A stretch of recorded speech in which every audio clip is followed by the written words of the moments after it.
down and you can see something that reminds you of World War II and the pain that we went through during the Japanese occupation. You have these nightmares of seeing dead bodies and all crying out for help, and there's nothing they can do. These are the nightmares I have every night. There was a huge sense of gratitude when the Americans rescued us. The problem is what the Americans did with that gratitude. Military took our land. We were driven out from this property. Property that have been living for hundreds of years. I guess the war is not over yet for us.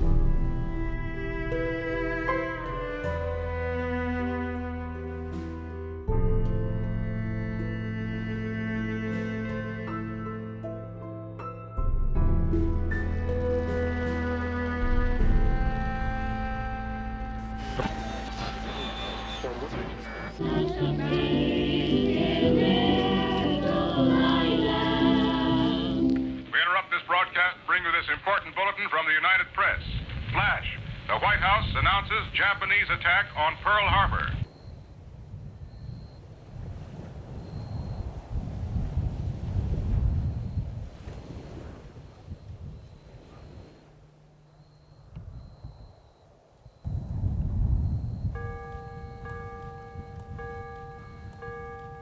December 8, 1941. That is the feast of the Immaculate Heart of Mary. We call it in Chamorro, si Santa Mariang Kamaling. That day is a very special day for the entire island.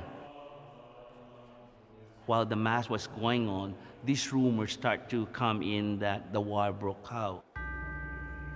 I was over at the chapel, and all of a sudden, we start hearing planes.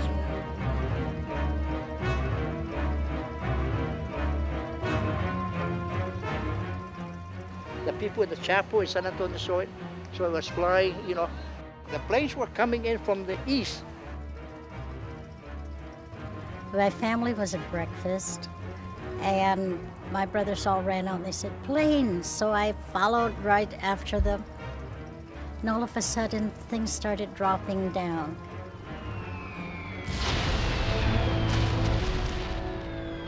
The bombs start falling all over. Father said, Jesus falago, meaning run. Everybody was running, looking for their parents, looking for their children. My father just packed us all up, and we all ran up into the jungles and hid out from the Japanese. Almost everybody left the city and waited for the Americans to defend Guam.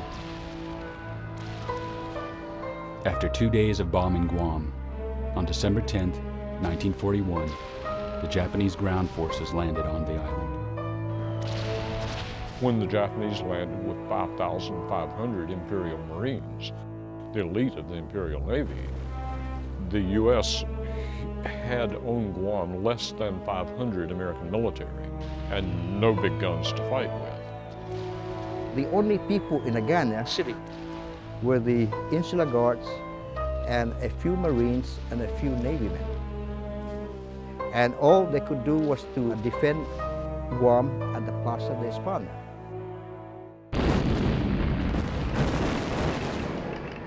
The Navy Department announces that it is unable to communicate with Guam, either by radio or cable.